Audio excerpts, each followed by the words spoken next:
Mabuhay! Welcome to our ethics vlog! Ano? Tara? G! Have you ever wondered how people decide what is right and wrong?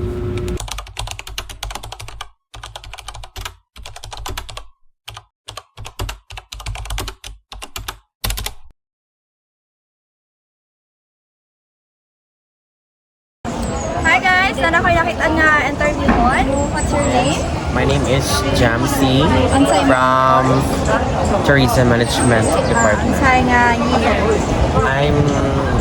I'm second year. So, nakakita ka og wallet sa school hallway nga naay kwarta unya. Walay nakakita nimo. Ang question, unsay imong buhaton? Iuli ba nimo o imo na lang kuhaon? Ano? Buhaon na ako eh. Then, ibutang dito sa SPS kay mostly nahitabo ra po na sa kuha. And ibutang na to sa SPS kay maaman dyan na yung purpose sa SPS. Bili na to o mga item lost and found. And mana siya, simple na ka. Yeah.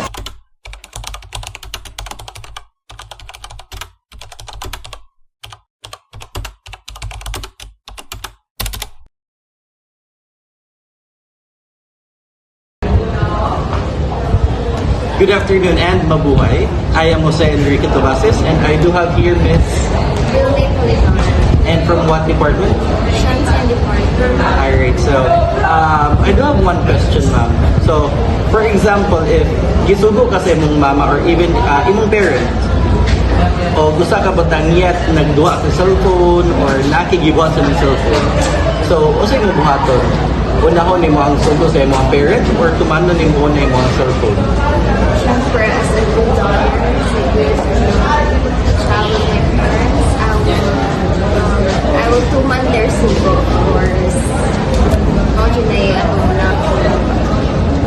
Alright, so thank you so much, Miss Wilmy, and mabuhay.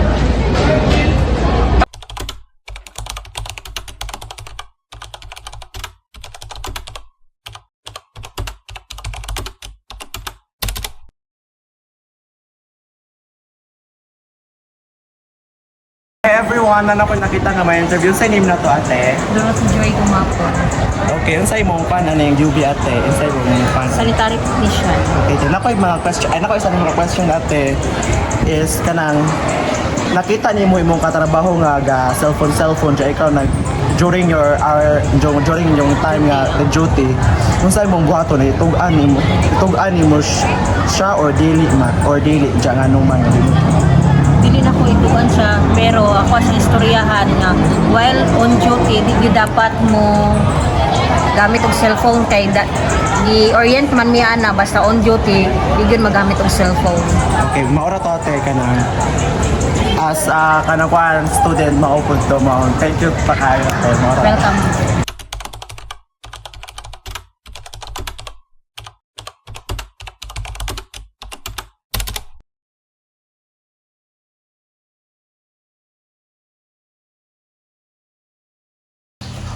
Hi everyone! I am Jelly Mito Soy. Ug karon nakakita na kog interviewon. Unsay pangalan mo, sir? Jessica Silveres.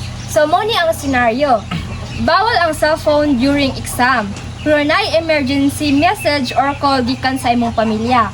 Ang question, gamiton gyapon nimo ang cellphone or sundon nimo ang rules sa school ug ngano? Gamitan ng cellphone pero una ng bata is mangit ko sa proctor sa exam na tubago na ang emergency call ikan sa pamilya para sa nga di sa lain pamnawon ko. Kailangan gud ni tubagon kay gikan ang sa pamilya nga emergency patakay ba og aksidente na natabo. Moro. Thank you, sir.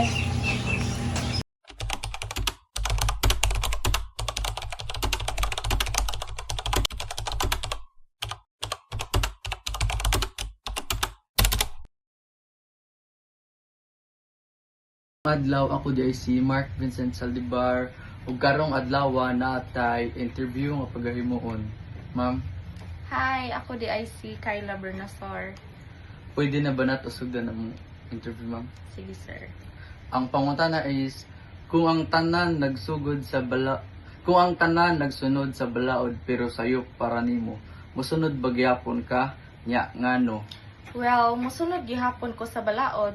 Kung kani nga balaod dili makadaot nga grabe sa uban. ang importante man jud kay ang kaayuhan ug ang kalinaw sa usa ka society. Pero if klaro jud nga dili maayo ang or dili makatarungan ang balaod, mas pilion jud nako sundon ang akong konsensya ug akong prinsipyo basta buhaton lang nako ni sa responsableng pamaagi.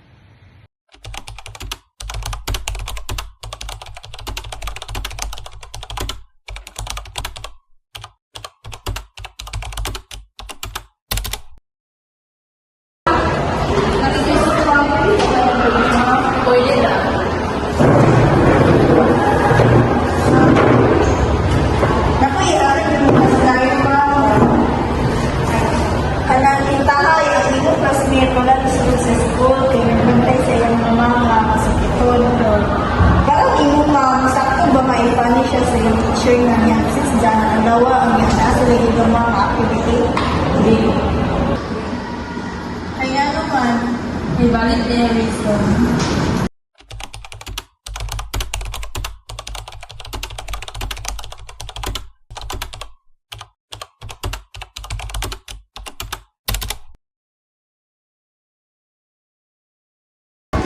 So hi guys, so dahil naka-interview dahil nga random student. So, isa yung halan ni mo doy.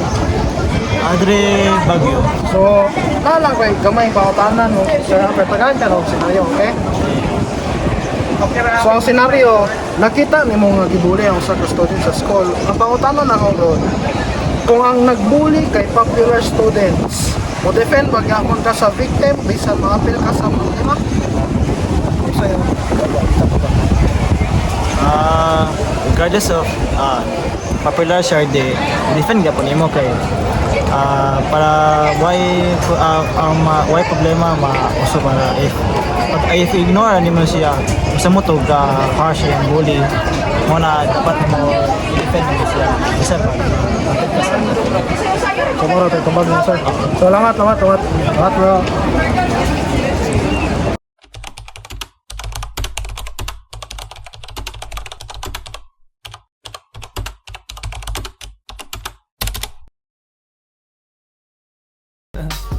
I just had to let you know you're